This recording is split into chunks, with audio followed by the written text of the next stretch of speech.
What's up, everybody? I'm Dorian Renaud, and welcome to another episode of the Glory Podcast. I got my really, really good friend, Asiah Collins, and her husband, Kid Ink. I know him as Brian, but y'all know him as Kid Ink. Hey, guys. Yeah, what's going on, man? Y'all two been vacationing. Yes. You know, y'all just got back from Jamaica while we all got to slave and work here. Y'all been enjoying your life. How was the trip? I had to do a little work. I shot a Okay. video. That's always work. Videos they're fun, on location, but still, shooting videos is a lot of work. And then I got in the studio like twice. I try to keep it. It's hard for me to be on vacation for so long. It was supposed to be a family vacation, Okay. right? He doesn't know how to not work. Nah, You got to keep the family fed. it still was, different little opportunities I saw to where it was like, oh, this makes sense. Let's just go out of nowhere to just run and go to Jamaica. So, Nice. Yeah, it'll work. I saw the Instagram pictures. What were you doing? Were you relaxing? And by the way, because when I go to Jamaica, I find that I don't smoke really good weed there. It's weird. I smoke better weed in LA. So did you guys indulge in that when you were down there? I had some cool weed. You had some cool weed? It wasn't crazy. Yeah. It was, but you know what it is? It's better. It looks like it shouldn't be as good as it is. Like if it was from LA, so if I seen some brown weed in LA, I'd be like, nah, I ain't touching that. But the brown weed in Jamaica isn't as bad as the brown weed in LA. Right. But it's not as good as the good weed. Okay. There's right. a huge difference between outdoor grown weed and indoor grown weed. Right. So when you go to places like Jamaica or even Northern California, it's just different. It's not as potent. Right. I feel. They don't have no indoor. They're not setting up the whole room with the lights and all of that extra stuff. And Yeah. the science. They even told me one day, we don't do all the science. It's outside, you know what I'm saying, trees I and did, stuff. though, buy a pot brownie off of the guy chopping up coconuts. He had a little cart, like a fruit man cart, but he had coconuts and pot brownies. That was lit. He had Did a it get card, you too. lit? I was a little, my tolerance isn't what it used to be. Okay, so. yeah. Speaking of, I've been knowing these two for a very long time. So it's great that we all can sit here and, get together and talk because when I first moved to LA, you two were two of my first friends that I was introduced to. I think I met you at my birthday party. I was turning 21 at Saddle Ranch when niggas was going to Saddle Ranch. Saddle Ranch. I remember that. Saddle Ranch, Stacy was there. I remember that. Yeah, and I remember meeting you, and you were just like, "Let's go smoke out in the car for your birthday." I don't and that's even how think, we got. That's how we got think I was introduced. 21 then. Nah, because you're younger than me, so for sure. And you and Brian, you guys, we'll get to that later. But I watched you guys hustle, and I love it. You know what I mean? It's kind of a crazy story how you two met. But I want to talk a little bit about some hot topics that are going on and see how you relate to them. Yeah. So of course, you got these rap beefs up that's going on, and everybody's involved. Yo, what's your take on responding when somebody says something low on a record? Do you feel the need to respond? I think it's in hip hop you're supposed to. Everyone wants you to. It's a rule. It's a rule, and then if not, you gotta say you're not gonna respond. I think when you leave people just waiting or thinking about it, then they're like, oh man, we waited so long and now it's not gonna happen. If you're not gonna do it, then just say, man, I'm not doing it. Jay-Z used to never have a problem saying nah, I'm good. You got it. Right. You gotta He make it just a point. be like, nah, I'm cool. I'm too you're good for above that. it. Right, and you just, what I'm saying, state that. But I think if you don't state it, then people leave it open, maybe we're going to listen to every new song and see if there's 2 bars, maybe taking a shot. And even if it's not subliminal, we're still going to take it as that because that's all we can get. So I think... Right. I mean, and hip-hop is a small community. So do you feel because a lot of you guys know each other outside of what the public sees. And do you think it's such thing as going too far in hip-hop? Because that's kind of how you guys fight.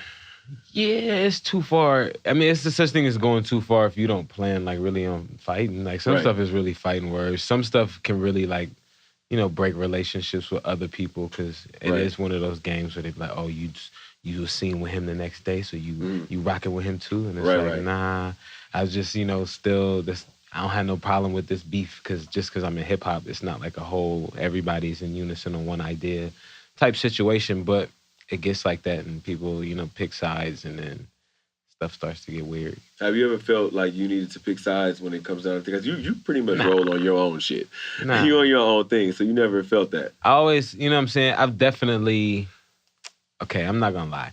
I've picked sides as far as records I'm about to put out myself. Okay. So like, let's say if I'm about to put a record out, somebody in a real bad situation, right. Like, yeah, I'm gonna waste this one while you in your bad Straight situation. up. So I might have to consciously be like, yo, we might have to wait on this record till you figure your situation out, and then we can maybe put something out. I might not be as interested to get in the studio with you while this person's dissing you. Right. That could happen. Yeah. I'm just, you know what I'm saying, keeping my guard up. But at the same time, I don't pick sides if it's like, I'm not going to just hang out with somebody. With records, that's different, putting out music. Because it gets, you know, people might take shots if I do the feature with them. And then now I got to be in the diss record. And I ain't trying to do all that. But I think hanging out, going to the studio, still working with people and still just chilling like homies, it's all cool. Like, I always wonder how they went in music because I know that you've done some records with Chris Brown. Yeah. And they've been incredible records. And I love Chris. He's a homie of mine too. And I always wonder when artists get in the booth with somebody like him, you know, are they a little concerned or are they like, oh, what are people going to think? You know, because your personal relationship is good, but then sometimes it can be where, you know, the public might view people a certain way. Yeah, because I think like in one of like Chris's probably like career low moments when a lot of people wasn't rocking with him. Right. That was one of like I had my record with him, Show Me Out. And I had to go, it's weird too, because like in the States, people will get over stuff or just make jokes and still get over it and be like, yeah, I still rock with you, I'm gonna just clown you. Right. But then when like this record got big and I was traveling overseas, it was people like that wouldn't want to play the record. Really? And like, nah, we don't support that. So really? We can't play your song because he's featured on it. And it's like, then I gotta take the L for that too. Wow. So it's like, you know what I'm saying? That it definitely, when you get around the world, when people really don't, especially like you go somewhere like Dubai when they're like, no, we don't care. Like, it doesn't matter. It's not going to break our pockets to not have you here. So we don't have to play this record. Like, it happens like that if you're involved with somebody going through something at the same time, for sure. Right. And I know like a lot of these, I see you agreeing with him. A lot of these issues that he is going through, you pretty much, you just don't rap, but you know just as much about this business and especially, you know, hip hop as Brian, because you guys have been coming up together for so long. Since the beginning. Since the beginning. I sat in the studio with him way in the beginning. That's how Stacey and I even met. Yep. I would sit in the studio with him in the beginning when he was producing and writing. And even before that, my stepdad worked in the music industry. So I've always kind of seen the inside of the music business. Yeah. And there's a lot of stuff that goes on. I mean, I just try to be there for him as much as I can. And do you, because you were on the Platinum Life on E, and it kind of showed us a little bit of you two's relationship. And of course, I've had the privilege of being around you guys a lot in private, and you are a close-knit family. Y'all welcome y'all friends in like family. We can always eat at your crib. You know, you guys are so welcoming. And I feel like on reality TV, they don't quite show that. No. So I'm sure that you've been approached to do Love and Hip Hop before, right? Yeah. How you feel about that show? How do you feel about it too as a rapper? Because you see other rappers that things might get slow for them and they go on it. How do y'all feel about that particular show? Because clearly y'all turned it down. State how you feel. I mean, we definitely were reached out to, or people were reached out to join the franchise. We didn't think that it was a good fit for us to be a part of that franchise. But I mean, no shade at all to anyone on Love and Hip Hop. They are the highest ranking reality TV show on television. Right. They are killing it. Yeah. But I mean, for me, even doing the Platinum Life, I really went into it wanting it to show something more positive or just having like a good balance of the two. Because, you know, they tell you need drama to keep a show on air. But even in my experience, I feel like we shot so many scenes that were good and had a lot of substance. And those scenes didn't air. They cut them because it's not going to bring viewers in. I disagree with that. I feel like you need a balance. That's what they think, though. They think that if it's not, you know, turned up, that it's not going to bring viewers in. They just want to show the craziness. But I think you need a balance in order for your audience to even connect with the cast and to fall in love with the cast. You have to have a balance. Right. And so, speaking of balance, how do y'all balance? Because you guys are, and I commend you, Brian, Kid Ink. I commend you, bro, because, you know, you guys have been married, going on 2 years, right? Yes. 2 years. 10 years together. A lot of hip-hop artists, they won't do this publicly. They don't do that. Well, I was interviewing Brisha Webb on yesterday, and I told her I was going to have you in. And she goes, oh, I love him. And I said, oh, and his wife. She goes, oh my God, he's married. That makes me love him even more. Yeah. And so do you guys get that reaction? And how do you, was that a hard decision for you? Or was that something that you knew that automatically, like, this is who I want to be in the public? Yeah, I think, it was something that was, I guess, at the top of my career, was always something people familiarized me with already around me, just in general, like, because being around, being at the studio, Right. going on tour, doing the shows. It was a lot of stuff we already did together. Right. And I felt like, definitely once time, as far as marriage and proposal, that was more a timing thing. That was, Right. like, the time feels right. It's been long enough. I put the pressure on myself more than she put it on me. So Right. it was like, care. it was one of those things that I did for me, especially as far as at the point I was in my career, feeling like I needed to just, solidify just my household. So Absolutely. from there, I think, it was never something because I guess even back then, it was when she was in music videos. It was like a music video I had called Keep It Rolling. Like, I think that had already set the bar for so many fans and so many people. I didn't really have to explain it or even have to put respect on her name. It was already... Put respect on her name as your woman. And a lot of people, they don't do that. So I think that more people admire you for that. Just like the girl yesterday, I didn't even know, she knew you guys. She said, oh my God, I love him. Mm-hmm. Do you feel... you a rapper's wife. Do you feel pressure because you see all of the shit that go on Instagram. You see how these other chicks in your position move. Do you feel pressure to adhere to that image? And also, because you do represent him and he has so many fans, do you feel pressure being his wife in general, just out in public? I think in the beginning, not of our relationship, but the beginning of his career taking off, I felt like it put some type of pressure on me that I was supposed to look a certain way or bring something to the table that people felt like I should be bringing to the table.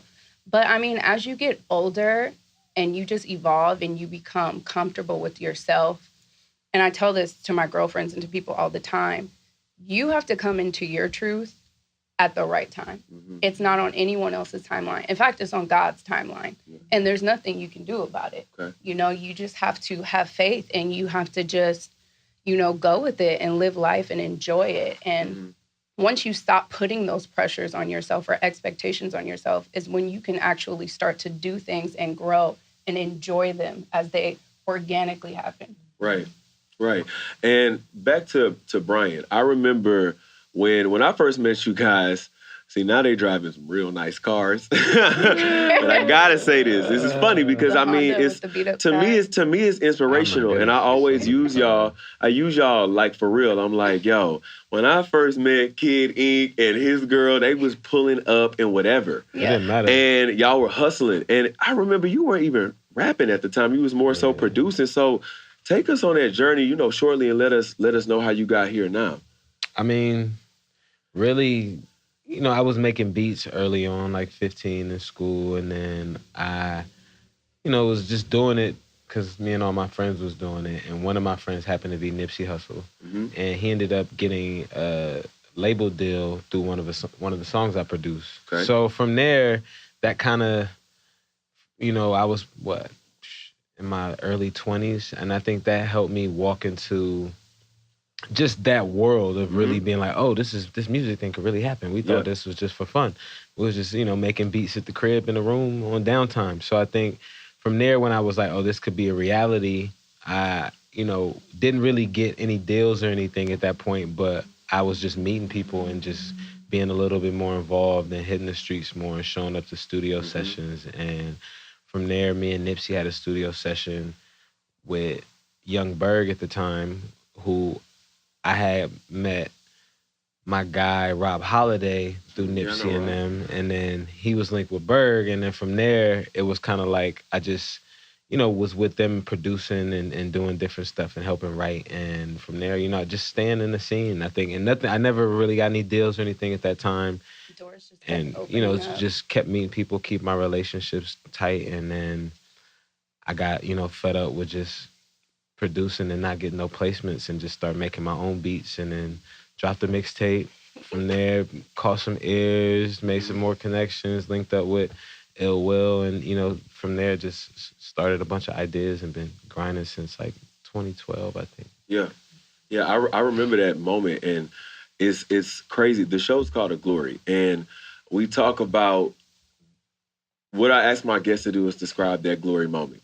And I remember around that time, everybody was like, Brian is Kid Ink and he about to make it. Around that time, honestly, we were happy for both of y'all, but the friend group was like, this nigga is on. Yeah. I realized when y'all got on, when the house changed, things changed, Brian had to take care of the bills sometimes. But we work hard to do these types of things for each other. Yeah. And I'm gonna ask both of you guys that, but Brian, what was your glory moment in this whole music thing? When did you look up and say, wow, like this is it and I'm really thankful to fucking be here? Every time I get asked, it's weird because for me, I'm somebody who like, even with just the people around me, I'm never like talking about everything I got going on. Right. Shooting it like, oh, I did this, I did this, I did this, I did that.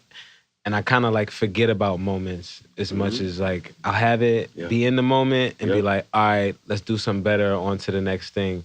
And I think, I've had different moments that have made me feel like, ooh, I just, made a new stepping stone, or this was a new, situation I can get into I didn't expect. A lot of the moments are always unexpected. And I think, just my glory moment for me, just as far as in my career, was being able to tell, a major label, no, I don't want the deal. Yeah. Let me do my independent album first. Yeah. And then you got to give me more.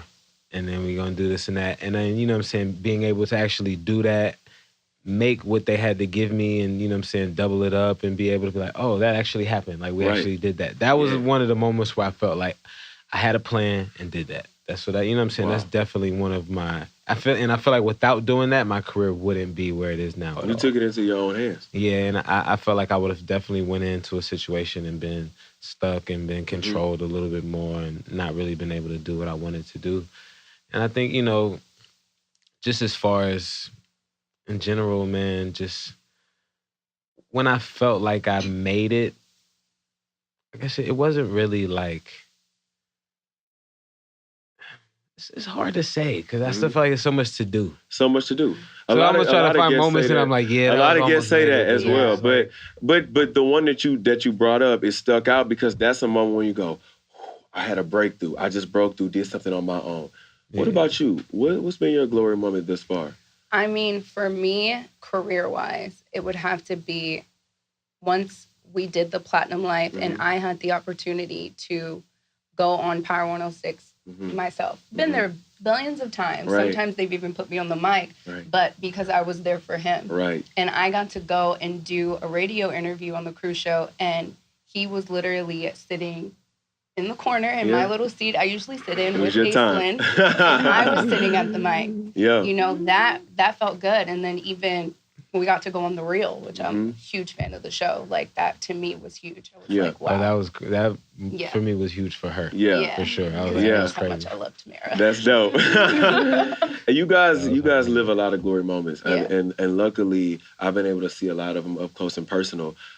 Brian, you got a new single coming out very soon, right? What's it called? Tell us about it. My new single, Whoop Whoop. Sorry, Kid Ink. I keep calling you Brian. Kid My Ink bad. In the building. New single, Whoop Whoop. I got a lot of records and music I've been working on, and I think the biggest thing with releasing music, besides it's a lot of things with releasing music, obviously, but it's like you have to get labels to agree on all kinds of different things. And when I say that, it's not just your label. Let's say somebody else produced on something or somebody wrote on something. You got to get everyone to agree on so many different things.